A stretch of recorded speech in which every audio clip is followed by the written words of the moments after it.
Okay, ensemble. And the first okay.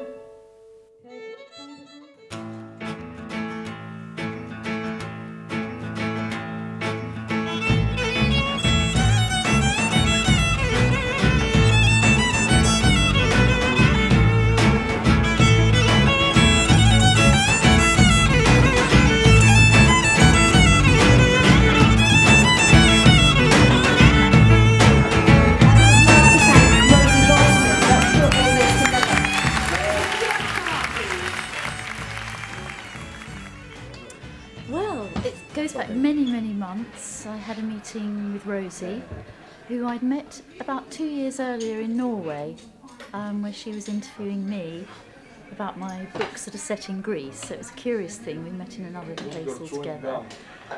But she had remembered my passion for Greece. And when James Runcie, director of the spoken word here, suggested doing an event with another country as a sort of thematic point, Rosie rang me, and the three of us met together and talked about what kind of things that we might do if we were given the Purcell room for a day. It's my greatest hope that it will be the first of similar events, but also that everybody who's come here today will have learnt a little bit more about contemporary Greek culture, because I think certainly in the UK we have a lot of cliches about Greece. We kind of grow up, we've all heard of Zorba, we've all heard of Homer. We think all Greek music is the music from Never on a Sunday. And it's a very limited vision. And of course now everybody reads just what's on the front page of a newspaper, which is usually negative news about Greece. So I hope today's opened up a much bigger picture. Having said that, many people in the audience are Greek, which I thoroughly expected, but I hope even they will have been introduced to new poets, writers, and perhaps music as well.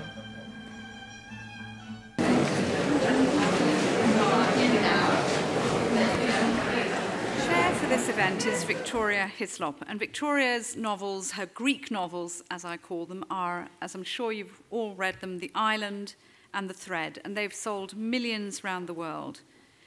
And Victoria is joined by Greek novelists who've also sold millions. These are really absolutely phenomenal novelists. I'm really so pleased to be able to have brought them over here for this occasion. They've come all the way from Greece. Ioanna Karistiani, there in the middle, whose wonderful book, Back to Delphi, has been a big hit here as well. And she'll talk a bit about her, generally about her writing. I think you've written 7 or 8 novels, and we've got 2 in English, so we're looking forward to that. Alexis Stamatis Baflaubert, here next to me. And at the very end, he's an honorary, he's actually Greek, I think. You're a Greek citizen, aren't you, David? I am, yes. Yes. David Connolly is Greek. David Connolly, who is the most amazing translator. Victoria, over to you. Thank you, Rosie. I just wanted to tell you all a little bit more about who we have on stage today. I think perhaps for some of you they will need no introduction, but for some of you, you may not know that Ioanna began her career as a political cartoonist and more latterly began to write novels. And she's also a screenwriter. The Jasmine Isle and Swell and Back to Delphi are all published by Europa Editions and are all really supremely fantastic novels. Back to Delphi, which is her most recent novel, maybe should come with a health warning. I must say, my family will probably remember me reading it, and they're here. I was really quite devastated by this book, and I'm not going to tell you the plot or what happens, but I really do recommend it to all of you. It will really surprise you, I think. Her first 2 novels were recipients of the Greek National Book Award, and then came Ta Sakia, or Back to Delphi, as we have in English, and her works have been translated into 10 languages. So we're very honoured to have you with us, Ioanna. Alexis also didn't train as a novelist, not that anybody does, but he studied architecture in Athens. And he has written 10 novels, which is actually more than Joanna and me put together. So that's quite kind of humbling, given that I know he's younger than both of us. His second novel, Bar Flaubert, was a critically acclaimed bestseller in Greece and has been translated into 6 languages, including English, obviously. And he's also a poet, and some of his poetry has been translated. So Alexis is well translated, and currently he teaches creative writing in Athens. Last but very much not least, Professor Connolly, who was born in Sheffield and has lived and worked in Greece since 1979, and as Rosie mentioned, is a Greek citizen, something I'm very envious of. How did you manage that? Tell me. It wasn't easy. I'm told it's not easy. I'm told you have to go and be fingerprinted And at a police station. And go to the Greek army. And go, did you? I did, yes. Oh, dear. Well, I don't have... Anyway, we'll go into that later. But you were determined, obviously, yes, and succeeded. David lives and teaches in Athens and Thessaloniki. And his PhD was about the intranslatability of poetry, which is interesting because I'll be reading some of David's translations later, so of elitist particularly. So I hope you've translated it so I can actually communicate it. And you were for several years head of translation at the British Council in Athens, and you've taught translation at several Greek universities. And you've lectured and broadcast all over the world. And in fact, many of the things that I've been able to get hold of that have been translated from Greek into English have had your name on. So I'd known David's name for many years before I met him. Now, this afternoon, I sort of feel that we should touch a little bit on the problems of being a writer in Greece today.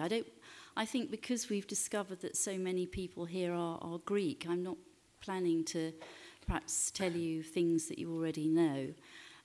But for the English audience especially, it's a very different life for a novelist in Greece. And I've just met Joanna and Alexis in the last couple of days, but when I travel to Greece, I am often meeting authors.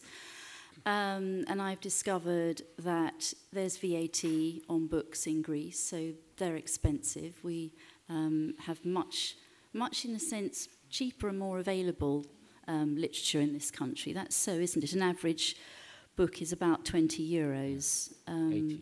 18, 20, 15. 15? Oh, 12, 15. 10, okay. Even less. Okay, you can buy them more cheaply. But generally, when they first come out, a novel is a little bit more than we're used to. Everything seems expensive to us in Greece the recent years, not only books. Only books, yes. I mean, they're often not a priority.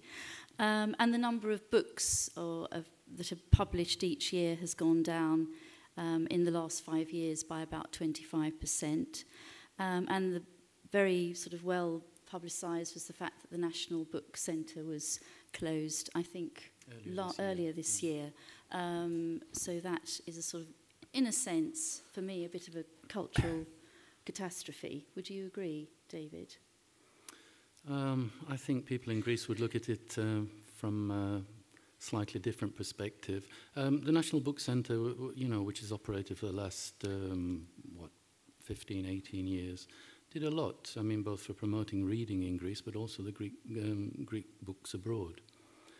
It certainly doesn't help the situation anyway in promoting Greek books. So let's hope at some point it does re-emerge from the ashes. Alexis, I wanted to talk to you and Joanna about the life of a writer, just so that we get a picture. I mean, in London, where I would say probably the majority of sort of novelists that you might have heard of who write in this country live, we're well protected by agents. Almost all of us have agents. We have a society of authors. We meet together at many literary events. How does that sound in compared with Greece, you? we don't have any agent. No one has an agent. We have a society of writers, and we just meet once a year and say hello. And we are completely alone. Nobody cares about us. The state, as we said, doesn't. The only establishment, the National Book Center, was closed without a reason. And actually, I, as a writer, I feel completely isolated, alone. And whatever I've done, I mean, my the translations, etc., done by myself. I mean, by people I knew, by connections, etc. I don't have an agent, and we're left completely alone. There's no protection. I don't think that our profession is official. I don't think so. We don't have pensions. It's quite like a hobby in a sense. Mm. And you, for example, how do I live? You work doing other things. That's why I'm doing creative writing. Before the crisis, we, the writers, had an opportunity, let's say, to work in newspapers when we had a small something, we could have some money from there. Then we were all fired after the crisis. And I don't think there's any writer today that can live solely by his books.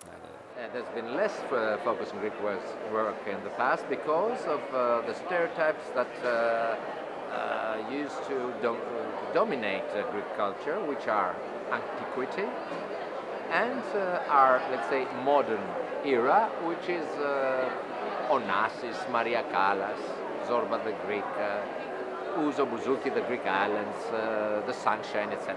Greece is not only that, and crisis was, was the bad way to to find out this. And we don't want crisis to be the stepping stone for this thing. Because we are a small country, we have a great language, which is, unfortunately, there are only 11 million Greeks living in Greece that talk Greek, another 9 million diaspora Greeks. And we have to find a way to persuade people from other countries to listen to us, and not only to us as Greeks, the Greek writers, the Greek literature, but as individual writers. There are many, many individual writers, very, very interesting. Joanna, what's your experience? Well, first I want to apologize for my poor English. I wish I spoke fluently your language, but you speak beautifully. I'm sure I don't speak fluent Greek. It's a big, big effort and a lot of hours of work every day to make it better. As a writer, I used to have a notebook always in my pocket and put down special sentences I heard traveling in Greece, in the countryside, or notes about some special things in the natural landscape, in the human landscape of a small town or a neighborhood. The recent 2 or 3 years, my notebook is full of names of relatives and friends who have lost their job, who are losing their houses. It's totally different. It's really totally different. So I can hardly speak about my world as a writer. I belong to the Greek people. I face the same difficulties, and I have to respect those people who have many more problems than me and my family. Maybe, I should thank you all for the invitation, for being tonight with us. I feel grateful to art generally. I listen to music, I watch English films, all that. And there are Greek writers and Greek artists who are were and still are really good. And it is your loss you don't know Alexandros Papadiamandis. you don't know Vizinos, you don't know, I could mention 15, 20 names of great writers, some of them deceased, others still alive, you know. Can I bring Novelist David Victoria. in? Yes. Because David Yes, might be able to yes. shed light on certainly why my perspective from where I sit. I mean, I can almost read in Greek, but not quite. So I'm really struggling to find enough Greek writers translated. But David, you're not so pessimistic. You feel that this current moment in history might be an opportunity, do you not? Can I just say, first of all, that I have translated Alexandros Papadiamandis, so if you don't know him in English, it's your own fault. But the interest is very, very limited. No, I that's mean, true, that's true. yeah. And the other thing I'd just like to say, coming back to what Joanna said, is that she mentioned antiquity, and it's a huge problem for contemporary for contemporary Greek writers. No. Finish your Let your him finish story. his sentence. Please disagree, but I haven't said We're anything. going to have a hot debate here. That's quite Greek. Let's just have a big argument and then decide what it was about. David, and then we will. Because if you don't agree, that will be very interesting. Two things I wanted to say from my experience of trying to promote for the last 25 years Greek books abroad is that if I give a talk on Greek poetry anywhere in the English-speaking world, unless I specify that it's modern Greek poetry, most of the audience will come thinking that it's going to be about Homer or Sappho or the tragedians or the rest of the poets of antiquity. And this is why we have to add the adjective modern Greek writers. I mean, we don't do this for any other modern literature. We don't talk about modern Italian writers to distinguish them from Latin writers. So that's one point I wanted to say. The other thing I think is antiquity is a burden for contemporary Greek writers because for the same reason that the audience, the reader's expectations are for some topics or themes or styles which they've come to become accustomed to through reading ancient writers. And I think in some ways contemporary Greek writers live under the shadow of ancient writers. Do you feel that, Joanna? No, because I desperately and passionately love to read again and again, you know, ancient writers and all that. I don't feel, please, read at least them. If you don't want to read modern Greek writers, read at least them. They belong to the universe, okay? It's great. On the other hand, you're going to put me out of business. In Greece, I beg your pardon? You're going to put me out of business. We are still full of tragedies.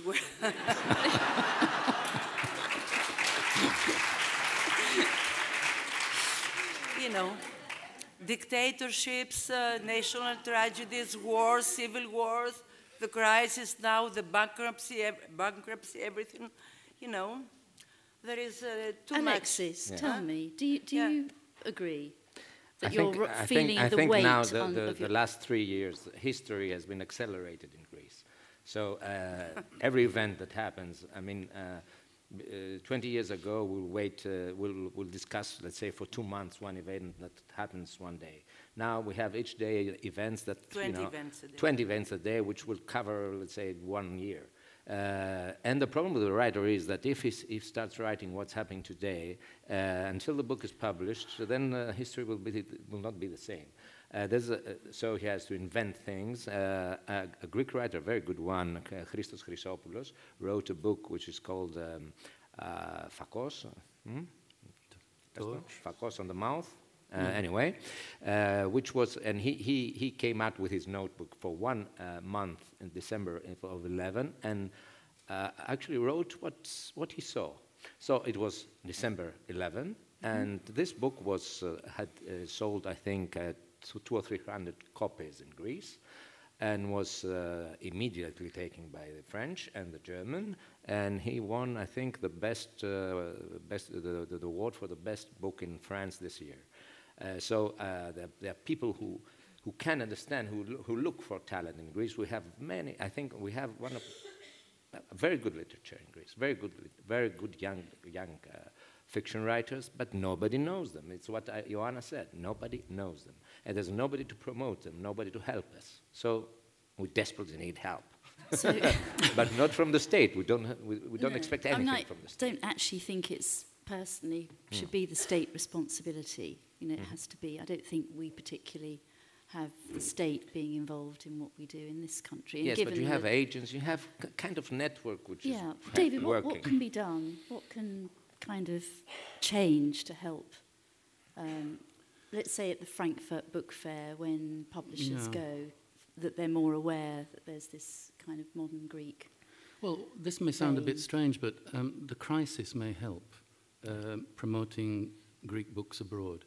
If you look at the history of translation into English, at least, since over the last 200 years, whenever there's been a crisis in Greece, starting with the War of Independence against the Ottomans in 1821, there was a huge upsurge in translation, mainly of poetry and the folk song into English.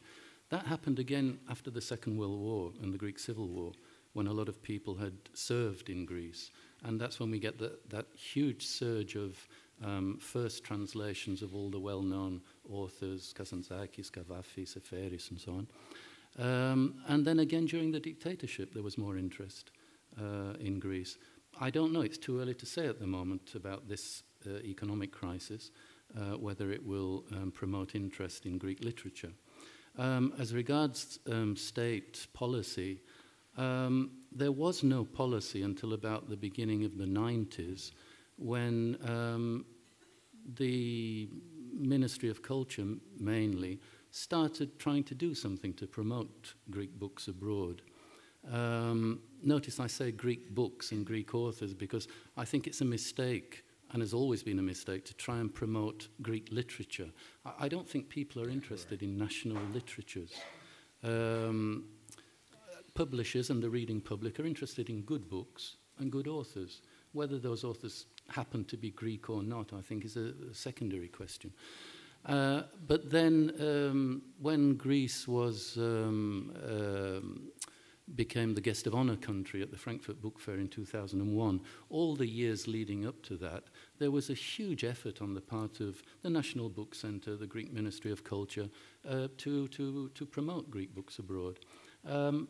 I have to say, not very successfully. It's interesting. Your work, Alexis, doesn't focus on Greece as such, does it? I mean, is that... What is your inspiration? I mean, my inspiration can be anything. And my second book, Buffalo Bear, which David translated and was published by Arcadia Books, is actually a book which takes place 80% in European cities. And I remember when I wrote it back in 2000, I was accused as a cosmopolitan writer because my heroes traveled abroad and they didn't stay at home. And then having written 10 books and 8 of them taking part in Greece, there's another one taking part in America. Then again I was accused. So we have some stereotypes in Greece and we have to get rid of them.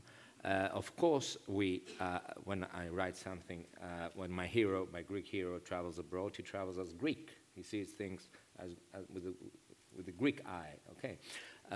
And that, I think, is very interesting. And for me, everything can be you know, an inspiration for a book. My motto is this verse of Emily Dickinson, which is very splendid. It's very, you know, it's common sense in a sense. Another way to see. So when you say you were accused, were Greek readers feeling betrayed? Were they expecting you to write about your own country? I don't think any writer writes having in his mind the readers. Actually, if he wants to call himself a real writer, he writes what he feels, he writes the way he expresses himself, and then we see. I mean, do you in any way see do you feel you have a mission as a writer? I don't believe at all in the word mission, no. You don't? So that's no. interesting. I think I love this thing. I have a deep desire, not mission. And Joanna, your inspiration, your books have been set in Greece, on Andros, in Athens? In small places and small societies, it is as if I have just finished my studies in the medical school, and I'm sent to a small place, a small village, to do practice on the villagers and the shepherds. And I like it. The social anthropologists say that in a small society, it is as if someone gives special identity cards to the members of this small society, and people try for a lifetime to prove these identity cards. Seaman has to be brave at rough seas. The wives behind have to be faithful Penelopes. All the feminine world, a collection of faithful Penelopes in a maritime island such as Andros, or different but similar identity cards to other places. I like it, probably because I'm totally insecure about my techniques, my, talent or everything. But believe me, I'm 61 now. All I know about myself is that I desperately need to love, to respect, and to feel grateful to people, to places, to something, as many as better, And I feel like that as a reader of literature and as a writer. Can you tell me, because I'm personally curious, I'm sure everybody else is, we both published our first novels well into our 40s. We came 42. quite late, Case, relatively, yes, compared with Alexis here. Why did you decide to write a novel? What was it about the novel as a form that attracted you when you'd been doing other things? I wanted to be a writer from my childhood, I would say. But life was, much different. I studied the law. I never practiced the profession. I worked as a caricaturist and an illustrator, but without words and comments. It was forbidden to me, silent designs, because I was very much afraid of what I really wanted to do, very much afraid of the vocabulary, the expressions, the language. I had a great love and fear for that, and still it is like that. I published at 42. The first book was a collection of short stories, and then it was the novel, The Jasmine Isle. The Greek title is Little England, in local parlance, Andros, a maritime island. And I tried the novel. My first motive was the shock I felt when I realized that there was too much death on an island like that. All the houses were, wounded by shipwrecks. And I said to myself, a seaman is lost far away in the far oceans and never comes back, his body for the last kiss and the grave in the birthland. This was the first thing I thought and I felt. It was at the same time death and birthland, birthplace, all that, So you are inspired by quite dark subjects. I wish I could write a comedy, believe me. Yeah. Comedy is the most difficult. As a teenager, I was in love with Peter Sellers and Alberto Sordi. Then, as a writer, I always want to have a humor in my... And there is a sort of humor, even at the most, in the most dark pages. Actually, when I read them, I underlined it happens humor, to me to write about, insane people, about drowned people, about poor people who have to migrate far away. That's what inspires you. Should mention that the Jasmine Isle, Micra Anglia, is currently the film is being in the editing suite. So I really, because I've seen some sort of little extracts from it, and I'm You like it? very much hoping that we have it here in the UK. Victoria, you you know do something? everything. There or is I'll a do captain everything. in the book and in the film who says, sorry for my English, whoever drowns is sorry, or I would say whoever drowned repented, if it is better English, I don't know. And it is an expression frequently used by seamen. It means that at rough times and rough seas, we have to fight against the huge waves. Also it means that after a hurricane and after a stormy weather, there is always, again, the sunshine and the calm sea. I think this nautical expression, let's say, is very suitable for citizens in countries who are under difficult situations, such as Greece, Italy, Spain, Portugal, the pigs in the south. And the pigs, yeah. Yes. And also for seamen and for writers, you know, translators and people in art job or whatever. We have to fight with the rough seas and the huge waves. Absolutely, it's a very good metaphor, I think, and Yeah. very clear in your work. I don't want time kind of runs away, always does with anything Greek. I always sort of think there's a time goblin when I'm in Greece, that suddenly the day has passed. And I really want us to hear a little extract from both Alexis and Joanna's work in Greek and then in English. One of the characteristics of Joanna's work is something I think is quite typically Greek, which are long sentences, almost that I mean, for me as a sort of pupil of the language, they're very, very problematic, because quite often a paragraph is a sentence. Alexis, your style is, when I was certainly reading in English, that it was. You know, I started as a poet, and perhaps that. that was an inspiration in the beginning. The worst thing is poetic prose, of course. And then I killed my lyrical chrysalis, let's say something like that. And I became a real prose writer. Right. So I have both quite ways grateful of expressing sometimes myself. for your short sentences. Anyway. Anyway, there's a mixture. Can I invite you to Me? read? We did this very sort of organic on the hoof translation last night of Alexis' current book, which is called Sunday. It's the book one before the last. One before. My 8th book. It's called Sunday, Kyriaki, and the whole plot takes place on Sunday, the 10th of October 2010, the day of the elections that led us here. Okay, now I'm going to read the Greek. It's very short. Ο Βασίλης ρουφάει τον υπόλοιπο καφέ. Έτσι, 2 γουλιές σονές. Κάποτε τον έπινε slow motion, όταν ο χρόνος ήταν χρόνος. Als das Kind, Kind war. Όταν το παιδί ήταν παιδί.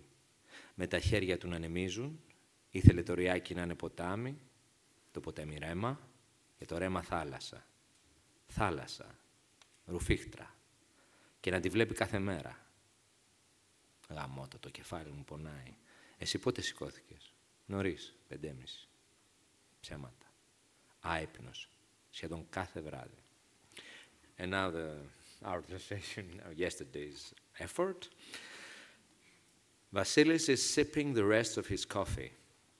Like that. 2 sips from his iced coffee. He once used to drink it in slow motion. When time was time. Als das Kind, Kind war. When the kid was a kid. With his hands up in the air, he wanted the stream to become a river, the river to become a torrent, and the torrent to merge with the sea. Sea, swirling sea, and to see it every day. Shit, I have a headache. When did you wake up? Early, 5:30. That was a lie. Restless every night. That's it. Thank you.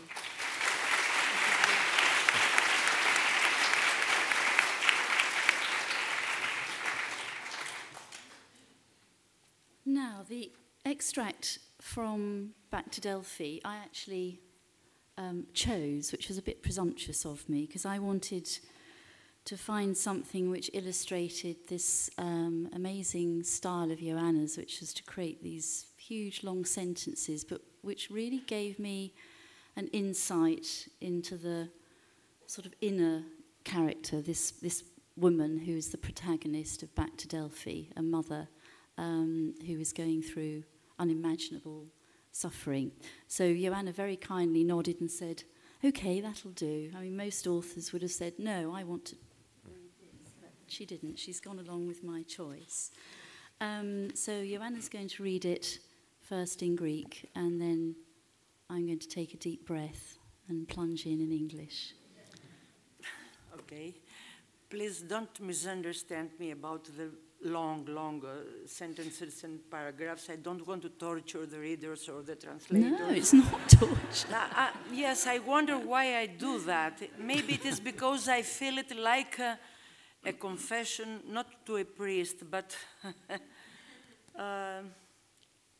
to myself. It's difficult, like the archaeologists do their excavations in ancient places. It's difficult, you know, to walk in the inner landscapes. Too much darkness. Well,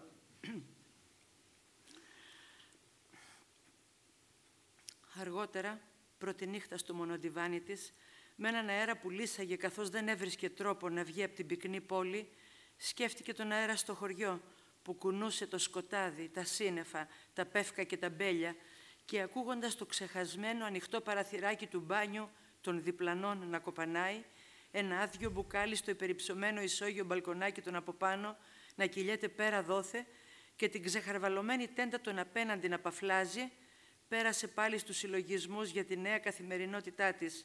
Ντουβάρια, μούρες, διαδρομές, ασχολίες θα άλλαζαν, αλλά μέσα της, αφού δεν είχε το χάρισμα να λαχταράει, αφού δεν σιγόβραζε στο αίμα της μια γλυκιά προσμονή, θα τρογόταν με τα ίδια. Περίσσια δυσπιστία προς όλους και όλα, λειψή διάθεση να δει με καλύτερο μάτι τον κόσμο. Later, the first night on her single camp bed, with a wind that was driven mad by its inability to escape the stolid city, she thought of the wind in the village, which moved the darkness, the clouds, the pines and the grapevines, and listening to the banging of her next-door neighbour's bathroom window that had been left unlatched, to an empty bottle rolling back and forth on the first-floor balcony above her, and to the flapping of the derelict tent of the apartment across the way. She again resumed her ruminations on her new day-to-day walls, faces, itineraries, activities would change, but inside of her, since she didn't have the gift of longing, since no sweet anticipation fermented her bloodstream, she would be preoccupied with much the same things, an excessive mistrust towards everyone and everything, a lack of motive to see the world more charitably. So that was Joanna. Thank you very much,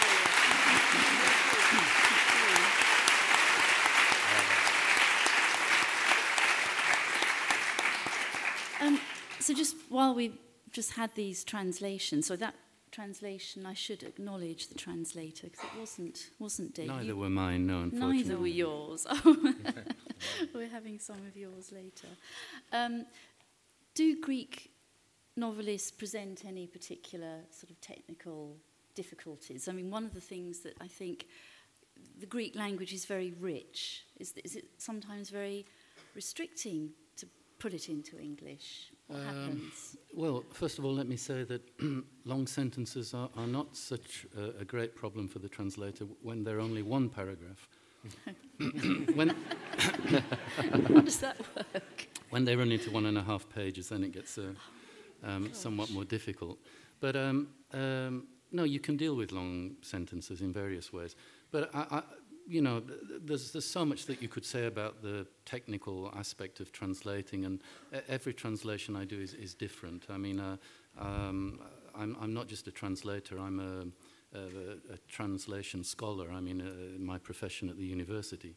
So I've written a lot about the problems of translating, and Not generally, but the problems of translating specific authors, specific poets, because everyone presents a different problem. But I mean, if you ask me what are maybe two of the major problems in translating Greek literature, one is the fact that the language is an unbroken language all the way back to Homer. And that gives Greek writers, and particularly Greek poets, the opportunity to use words, phrases, standard expressions, which can be taken from antiquity, which can be taken from Byzantine, medieval Greek. There's also, of course, the problem of that started at the beginning of the 19th century, the so-called language problem with the introduction of Katharevous, or the purist language, which was an artificial language, which was the official language of the Greek state until 35 years ago.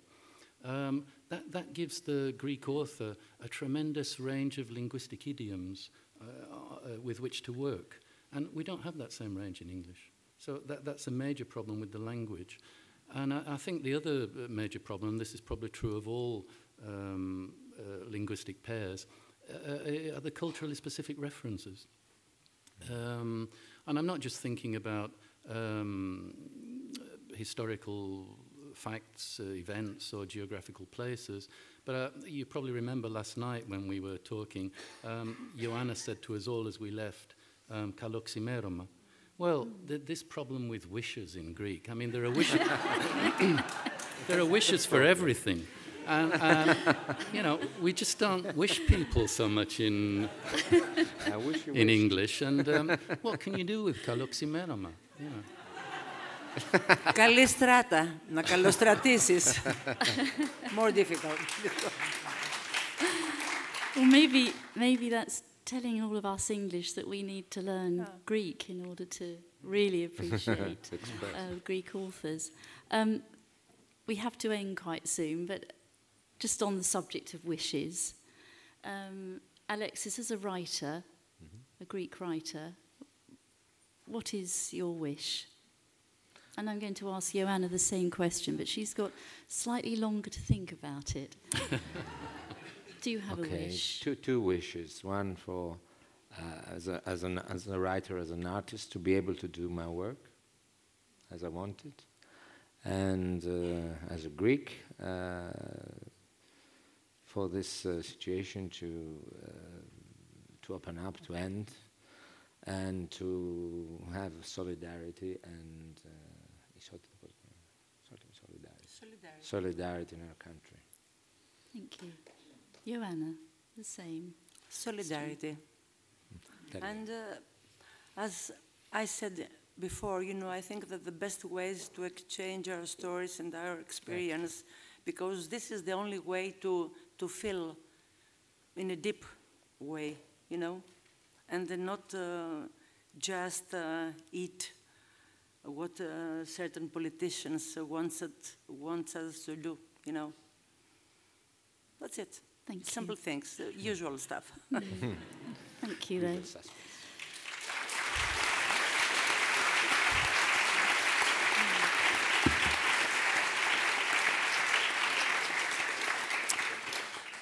Thank you all very much. I have one wish right now. I have a wish too. Oh, David, I'm so sorry. If I have time, can I give my wish? Of course you do. Because I'm a translator, I'm not allowed to make my own wishes.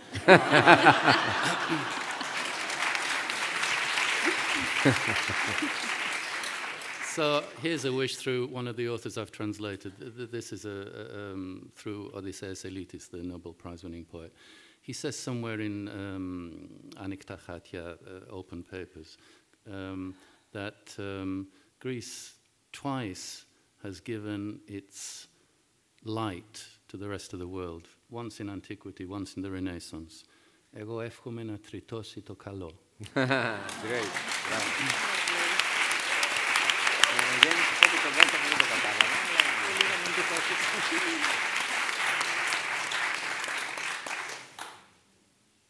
Back to my very simple wish, untranslated, is that everyone here should go now to the foyer and get a signed copy of Back to Delphi, which is a truly astonishing, moving and profound work by Joanna, and Bar Flaubert by Alexis Stamatis, which is an equally excellent book and takes you on a journey of a different kind.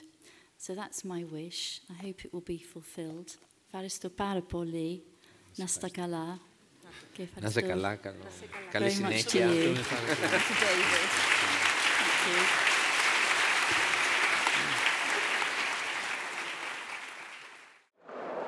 So there's a whole new generation of Greek artists to be discovered, and I think that will be very, very interesting for foreign readers. And to do that, we need help, and we need things like today, like Greece is the World, in other countries as well. This year I was in the European Union, and we had a discussion with a Spaniard, Portuguese, and an Italian writer. You know, the pigs, Southern Europeans, which have the crisis problem. When we try to say things, how can we work each other and help each other? But we need the help of northern countries as well, and to be heard. I think that's what most we need, to be heard, and for a window to open for Greek literature.